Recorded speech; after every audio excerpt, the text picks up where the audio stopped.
Doctor Jaishankar जो हैं वो एससीओ की मीटिंग के लिए इस्लामाबाद आएंगे। जी हाँ, ये बताया गया है, इंडियन एम्बेसी की तरफ से बताया गया है, फॉरेन ऑफिस की तरफ से बताया गया है, और अभी ये खबर हमारे टीवी के ऊपर धड़ाधड़ चल रही है को उस तरफ ले जाएं जिससे पाकिस्तान और हिंदुस्तान के टर्म्स बेहतर हो। मैं ये तो नहीं कहूंगी कि रातों रात कोई चमत्कार हो जाएगा और अचानक से ही हमारे टर्म्स ठीक हो जाएंगे, लेकिन ये जरूर है कि कोशिश की जा सकती है, और इसके लिए मैं यकीनन अप्रिशिएट करूंगी पीएम मोदी की गवर्नमेंट को, पीएम मोदी को, डॉक्टर जयशंकर को, जिन्होंने ये फैसला किया।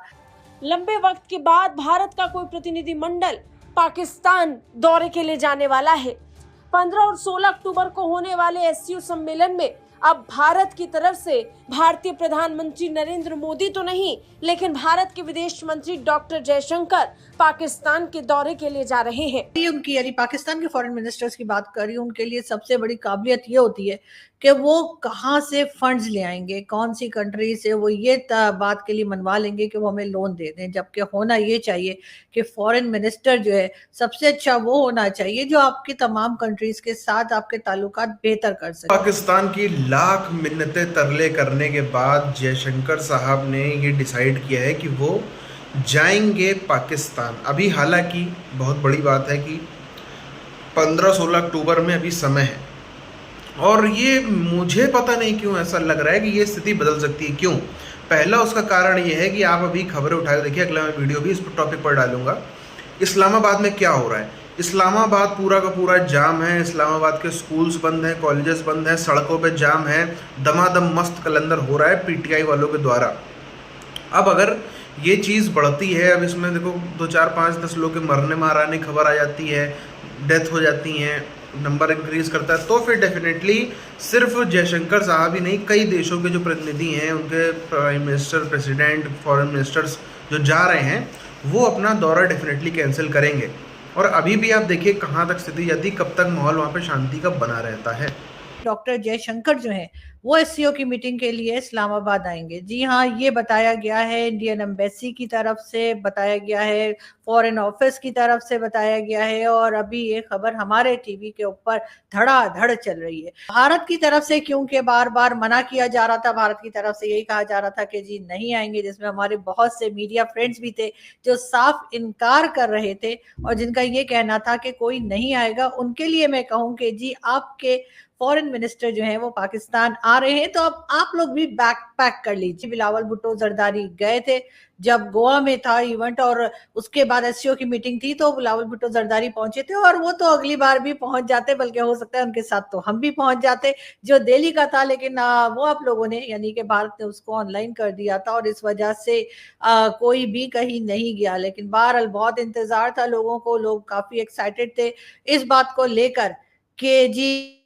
डॉक्टर जयशंकर जो है वो आए या पीएम मोदी आए, और अब ये कहा गया है कि डॉक्टर जयशंकर जो है वो इस्लामाबाद आए, मीटिंग में आने से थोड़ा सा पीछे हट जाए, लेकिन ऐसा नहीं हुआ, और ये एक बहुत पॉजिटिव साइन है। मेरे ख्याल से एक बहुत पॉजिटिव साइन है, इसलिए कि कई दिनों से, कई टाइम से हम देख रहे हैं कि किस तरह से हिंदुस्तान पाकिस्तान एक दूसरे के खिलाफ स्टेटमेंट्स चल रही हैं। पीएम मोदी के जो इलेक्शंस थे, इलेक्शन से पहले से ये बात चल रही थी, उसके बाद जी कश्मीर इलेक्शंस शुरू हुए, और कश्मीर इलेक्शंस का अभी जो है वो 4 को यानी कि आज जो है वो रिजल्ट आना है। अब देखते हैं कि क्या रिजल्ट आता है, लेकिन वो कश्मीर इलेक्शंस जो थे वो भी खैरियत के साथ जो है वो निपट गए। यानी कि बनती है, पाकिस्तान के ऊपर ज्यादा बात की जाती है, पाकिस्तान की तरफ ज्यादा शिकायतें की जाती हैं, लेकिन अगर बैठकर बात करेंगे, कोशिश करेंगे, तो डेफिनेटली ये चीज जो है ये खत्म की जा सकती है। और इस वक्त जितने भी लोग आ रहे हैं उनकी सिक्योरिटी हो गई, और हर चीज को लेकर पाकिस्तान को भी बहुत ज्यादा काम करना होगा। वैसे तो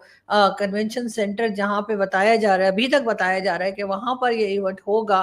मैंने आपको जैसे बताया था कि वहां पे रेनोवेशन भी चल रही है, रोड भी दोबारा से जो है, रोड को भी दोबारा बनाया जा रहा है, हर तरह की तैयारी की जा रही है। पाकिस्तान के लिए एक बहुत बड़ा चैलेंज है, पाकिस्तान की भी है, बात बांग्लादेश और बात जो है वो चाइना की भी है। इस वक्त पाकिस्तान जिस हालत में है, चाहे कह लीजिए कि फॉरेन मिनिस्टर्स जितने भी हमारे यहाँ कोई आते हैं, उनकी उनके लिए शायद सबसे बड़ी उनकी, यानी पाकिस्तान के फॉरेन मिनिस्टर्स की बात कर रही हूँ, उनके लिए सबसे बड़ी काबिलियत ये होती है कि वो कहाँ से फंड्स ले आएंगे, कौन सी कंट्री से वो ये बात के लिए मनवा लेंगे कि वो हमें लोन दे दें। जबकि होना ये चाहिए कि फॉरेन मिनिस्टर जो है सबसे अच्छा वो होना चाहिए जो आपकी तमाम कंट्रीज के साथ आपके ताल्लुकात बेहतर करते हैं कि चाहे कोई भी कंट्री हो वहां से हमें कोई फंड मिल जाए।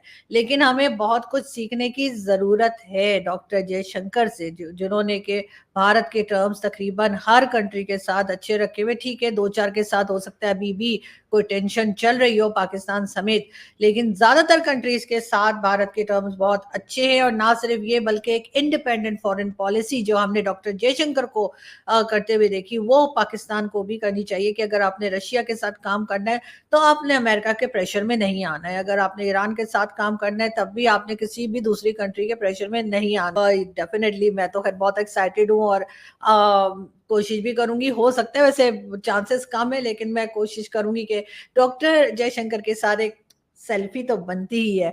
तो बहरहाल देखते हैं कि इसमें कहाँ तक कामयाबी होती है, लेकिन अगर नहीं भी होती तब भी हमारे लिए यही बहुत बड़ी बात है कि डॉक्टर जयशंकर इस्लामाबाद आ रहे हैं। और मेरा ख्याल है कि इस पे ना सिर्फ ये कि पाकिस्तान की गवर्नमेंट भी खुश होगी बल्कि बहुत से पाकिस्तान की जो पब्लिक है वो भी बहुत एक्साइटेड है, बल्कि सुपर एक्साइटेड है को उस तरफ ले जाएं जिससे पाकिस्तान और हिंदुस्तान के टर्म्स बेहतर हो। मैं ये तो नहीं कहूंगी कि रातों रात कोई चमत्कार हो जाएगा और अचानक से ही हमारे टर्म्स ठीक हो जाएंगे, लेकिन ये जरूर है कि कोशिश की जा सकती है। और उसके लिए मैं यकीनन अप्रिशिएट करूंगी पीएम मोदी की गवर्नमेंट को, पीएम मोदी को, डॉक्टर जयशंकर को, जिन्होंने ये फैसला किया कि वो एससीओ की मीटिंग के लिए पाकिस्तान आएंगे। वो एससीओ की मीटिंग के लिए पाकिस्तान के कैपिटल इस्लामाबाद में आएंगे।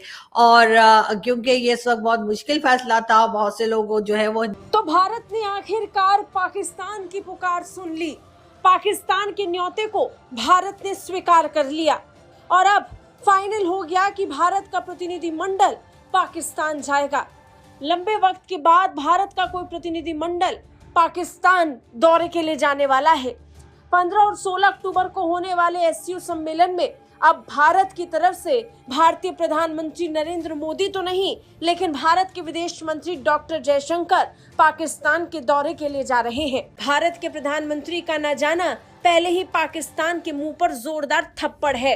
हालांकि यहाँ ध्यान रखना जरूरी है कि पिछले साल गोवा की अपनी यात्रा के दौरान जयशंकर ने विदेश मंत्रियों की बैठक में बिलावल भुट्टो को बुलाया था।